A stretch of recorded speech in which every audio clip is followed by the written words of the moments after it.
अब T point क्या होता है?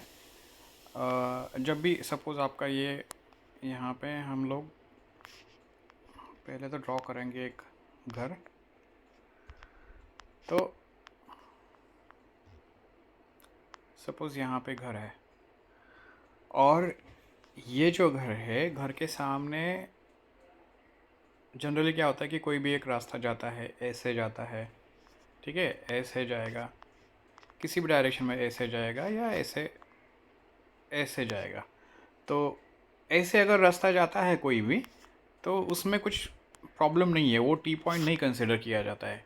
लेकिन जब भी कोई रास्ता सीधा इस तरह से आके घर के सामने सीधा आएगा और ऐसे हिट करेगा घर के ऊपर, तो उसे कहते हैं टी पॉइंट। अब टी पॉइंट का मतलब ही यही है कि वो एक 90 डिग्री का एंगल घर के ऊपर जाके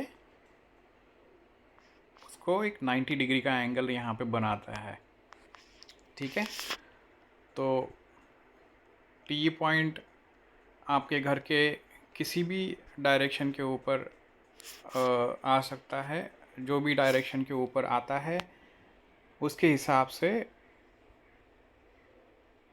उस डायरेक्शन के रिलेटेड जो भी एरियाज़ है आपके कुंडली के हिसाब से, उस एरियाज़ में आपको प्रॉब्लम्स या दिक्कतें आने शुरू होती है। बिकॉज क्या होता है ना, टी पॉइंट हिट होने की वजह से उस जो डायरेक्शन का एनर्जी है वो काफ़ी बढ़ जाता है, बहुत ज़्यादा बढ़ जाता है।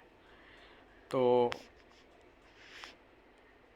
ऐसे होता है टी पॉइंट। आपको जब फॉर्म फिल करोगे, व्हाट्सएप पे मुझे भेजोगे, तो टी पॉइंट आपके घर पे है या नहीं है वो देखना है। टी पॉइंट यहाँ पे भी आ सकता है, दूसरे किसी भी और डायरेक्शन में भी आ सकता है, ऐसे भी आ सकता है। तो घर के सामने किसी भी डायरेक्शन पे रास्ता अगर हिट कर रहा है तो उसको टी पॉइंट कहते हैं, ठीक है। तो टी पॉइंट का जो एनर्जी है वो कितना बड़ा है, वो कैसे डिसाइड करते हैं कि वो रास्ते का वेट कितना है, उस रास्ते पे कितने लोग ट्रैवल करते हैं, कितने व्हीकल्स ट्रैवल करते हैं, उनका फ्रीक्वेंसी क्या है, तो उसके हिसाब से उसका जो इम्पैक्ट है वो कैलकुलेट किया जाता है। तो ये टी पॉइंट जो है वो उसके लिए इतनी जानकारी मेरे ख्याल से काफ़ी सफिशिएंट है आपके लिए।